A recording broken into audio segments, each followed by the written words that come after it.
বেশ কয়েকদিন ধরেই প্রসেনজিৎ চট্টোপাধ্যায় এবং দেবের হওয়া ঝামেলা নিয়ে টলিপাড়ায় রীতিমতো শোরগোল পড়ে গিয়েছিল।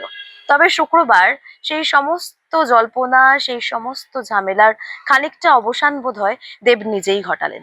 শুক্রবার প্রসেনজিৎ চট্টোপাধ্যায়ের বাড়িতে হাজির হন দেব। সেখানে দীর্ঘ আলাপচারিতা এবং তারপর নিজেদের ছবি সোশ্যাল মিডিয়ায় শেয়ার করেন দেব নিজেই। সঙ্গে ক্যাপশনে লেখেন এমনি। তারপরেই জল্পনার খানিকটা অবসান ঘটেছিল যে তাহলে কি প্রসেনজিৎ চট্টোপাধ্যায় এবং দেবের ঝামেলা মিটলো। তবে সেই জল্পনার পুরোপুরি অবসান ঘটালেন প্রসেনজিৎ চট্টোপাধ্যায় নিজেই তার সোশ্যাল পোস্টের মাধ্যমে। দেবের পোস্টকেই রিপোস্ট করে বুম্বাদা তার সোশ্যাল হ্যান্ডেলে লেখেন, তুই এলি, কথা বললি, ভালো লাগলো। নিজের ভুল বোঝাবুঝি দূরে সরিয়ে, নিজের খারাপ লাগা দূরে সরিয়ে বাড়ির খারাপ লাগাগুলোকে সামলানোই মনে হয় বড়দের কাজ। ভালো থাক, আদর।